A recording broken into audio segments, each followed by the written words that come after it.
Pasangan Ikhlas unggul tipis, KPU buru rekap hasil suara Pilkada 2025.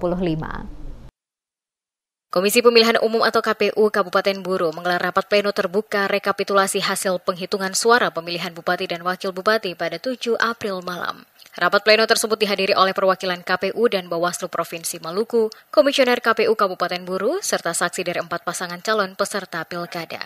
Ketua KPU Buru, Walid Aziz, saat memimpin rapat pleno membacakan hasil perolehan suara masing-masing pasangan calon. Pasangan nomor urut 2, Ikram Umasuki Sudarmo atau Ikhlas, meraih suara terbanyak dengan total 22.408 suara. Di posisi kedua, pasangan nomor 4, Mustafa Besan Hamzah Buton atau Amanah, mengumpulkan 22.346 suara. Sementara pasangan nomor urut 1, Muhammad Daniel Regan Harjo Udanto Abu Kasim atau Mandat, berada di urutan ketiga dengan 20.939 suara.